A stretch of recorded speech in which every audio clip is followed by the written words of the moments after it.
ایک انتہائی محبت کرنے والے شوہر، 8 بچوں اور بہترین نوکری کے ساتھ نویلا رکونڈو ایک ایسی زندگی گزار رہی تھی جس کی اس نے ہمیشہ خواہش کی تھی۔ نویلا نے بہتر فیوچر کی تلاش میں اپنا آبائی وطن چھوڑا اور آسٹریلیا مائیگریٹ کر گئی۔ یہاں اس کا مستقبل روشن تھا کیونکہ اب وہ دن ماضی کا حصہ بن چکے تھے جب انہیں پیٹ بھرنے کے لیے خوراک مانگنا پڑتی تھی۔ نویلا اپنے شوہر کے ساتھ مل کر اپنے بچوں کی بہترین پرورش کر رہی تھی، لیکن جب ایک مرتبہ انتہائی ضروری کام کی وجہ سے اسے اپنے آبائی وطن برونڈی جانا پڑا تو اسے بالکل خبر نہیں تھی کہ یہ فیصلہ اس کی پوری زندگی بدل کر رکھ دے گا۔ وائس ڈیلی کے تمام سننے اور دیکھنے والوں کو خوش آمدید کہیں گے اور آج ہم آپ کو کہانی سنائیں گے ایک ایسی خاتون کی جسے اس کے گھر والے مردہ سمجھ کر دفن کر رہے تھے اور وہ اپنی فیونرل پر ہی زندہ مل گئی۔ مگر دوستو، ہمیشہ کی طرح آگے بڑھنے سے پہلے آپ نیچے موجود لائک کا بٹن پریس کرنا مت بھولیے، اور اگر ریڈ بٹن پر کلک کریں گے تو ایسی انٹرسٹنگ سٹوریز فیوچر میں بھی آپ تک پہنچتی رہیں گی۔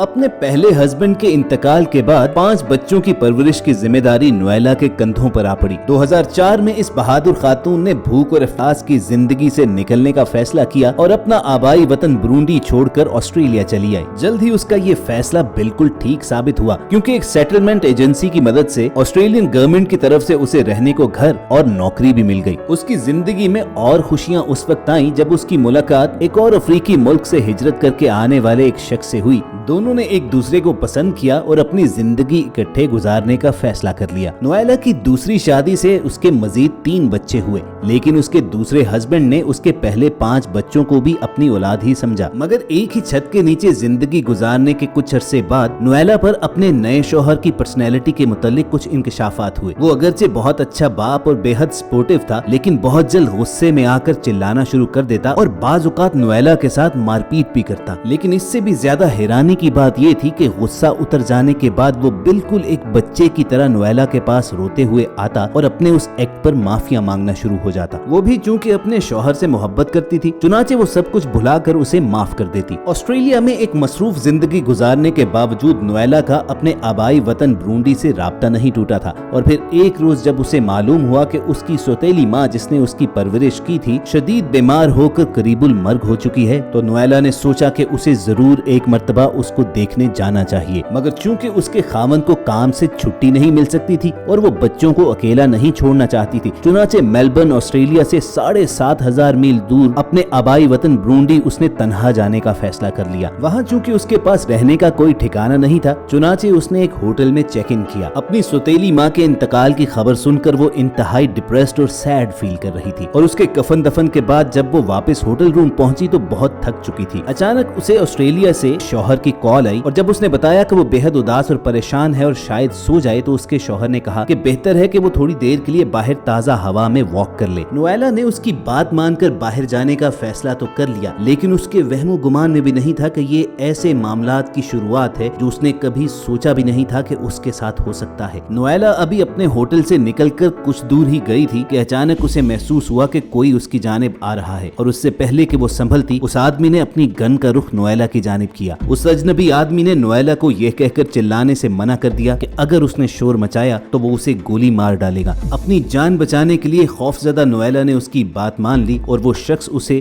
گن پوائنٹ پر ایک گاڑی کی جانب لے گیا جہاں پہلے سے ہی 3 آدمی موجود تھے۔ انہوں نے نویلا کو پچھلی سیٹ پر اپنے درمیان بٹھایا اور اس کی آنکھوں پر پٹی باندھ ڈالی۔ نویلا کے مطابق 40 منٹ تک تقریباً گاڑی چلتی رہی اور اس دوران کسی نے کوئی بات نہیں کی۔ پھر گاڑی رکی اور وہ لوگ نویلا کو لے کر ایک خالی بلڈنگ میں داخل ہو گئے۔ اس کے بعد کڈنیپرز میں سے ایک آدمی نے شاید اپنے باس کو کال ملائی اور اسے سچویشن کے متعلق اپڈیٹ کیا۔ اس کے بعد وہ لوگ نویلا سے کچھ عجیب قسم کے کوسچن کرنا شروع ہو گئے کہ یہ آدمی کون ہے، تم نے اس کے ساتھ کیا کیا ہے کہ وہ تمہیں مروانا چاہتا ہے۔ نویلا کے پاس ان تمام سوالوں کے کوئی جواب نہیں تھے، بلکہ الٹا اس نے پوچھا کہ کون آدمی، کیونکہ اسے بالکل بھی یاد نہیں تھا کہ زندگی میں اس نے اگر کسی کو کوئی پریشانی دی ہو۔ اس نے کہا کہ میرا کسی کے ساتھ کوئی جھگڑا نہیں ہے، آخر تمہیں کس نے مجھے قتل کرنے کے لیے کہا ہے؟ جواب میں کڈنیپرز نے جو بولا تو وہ سن کر نویلا کے ہوش اڑ گئے۔ اغوا کرنے والوں نے اسے بتایا کہ اس کے ہسبینڈ ہی نے اس کے قتل کا منصوبہ بنایا ہے۔ نویلا کو اس کی بات پر بالکل یقین نہیں آیا اور اس نے کہا کہ وہ جھوٹ بول رہا ہے، جس کے جواب میں اس آدمی نے اپنے باس کو کال ملائی اور لاؤڈ سپیکر پر اپنے ہسبینڈ کی آواز سن کر نویلا کی آنکھوں کے آگے اندھیرا چھا گیا کہ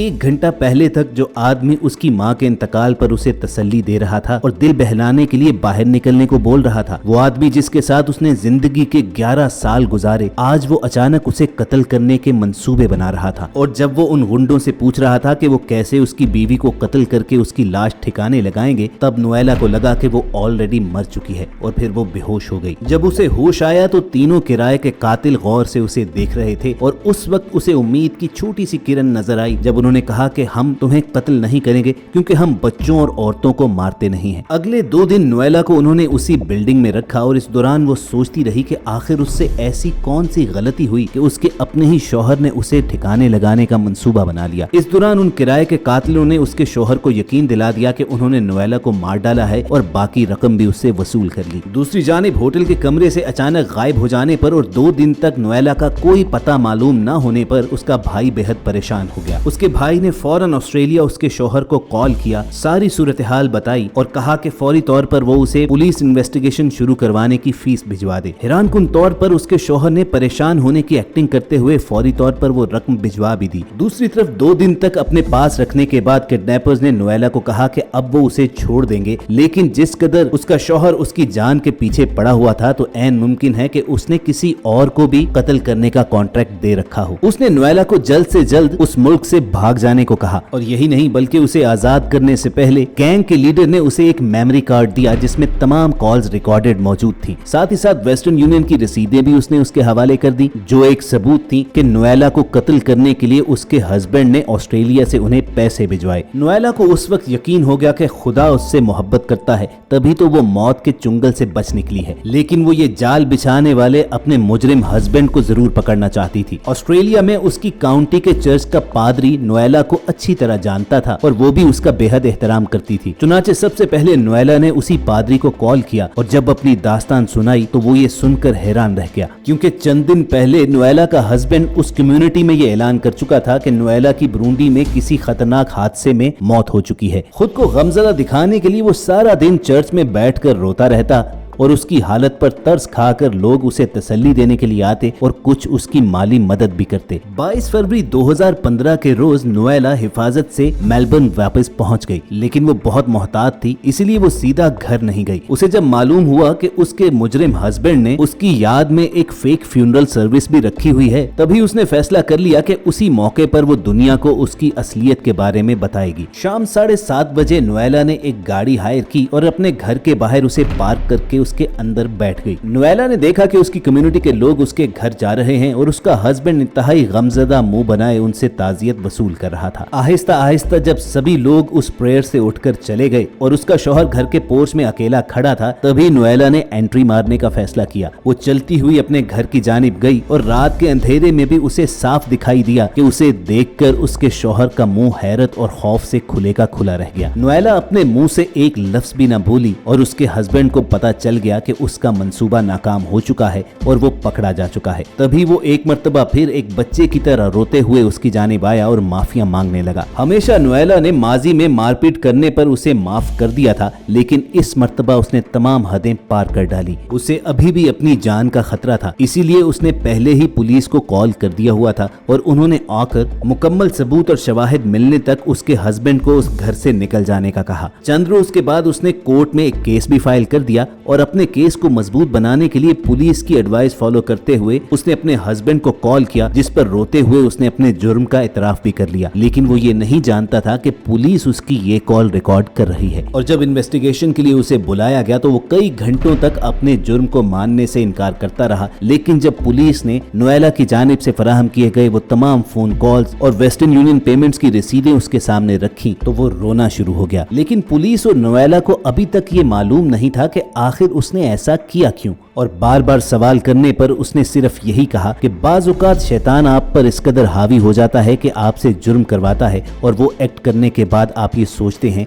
कि मैंने ऐसा किया क्यों। कोर्ट में केस चलने और पुलिस की जानिब से तमाम सबूत देने के बाद जज ने उसे 9 साल के लिए जेल भिजवा दिया। अगरचे नोएला और उसके बच्चों की जिंदगी को अब कोई खतरा नहीं था, लेकिन अभी भी वो रातों को डर के मारे उठकर बैठ जाती जब कानों में उसे अपने साबिका शोहर की वो आवाज आती जिसमें वो किराए समुदाय के कातिलों को नोएला को कत्ल करने का हुक्म दे रहा था। उसे बिल्कुल नॉर्मल होने में कुछ वक्त तो लगा और वो कहती है कि उसे जिंदगी का सबसे बड़ा सबक भी मिला कि इस दुनिया में फौरी तौर पर किसी पर भरोसा नहीं करना चाहिए। क्या मालूम फरिश्ता नजर आने वाले किसी शख्स के अंदर एक शैतान छुपा बैठा हो। और दोस्तों यही वॉइस डेली की आज की वीडियो का मैसेज भी था। अगर आपको ये कहानी पसंद आई हो तो इसे लाइक करके दूसरों के साथ शेयर भी कीजिए और ऐसे ही इंटरेस्टिंग स्टोरीज फ्यूचर में हासिल करने के लिए रेड बटन पर क्लिक करके हमारे सब्सक्राइबर्स बन जाइए। जल्द मिलने की उम्मीद से आपको अलविदा कहेंगे। देखते और सुनते रहिए वॉइस डेली।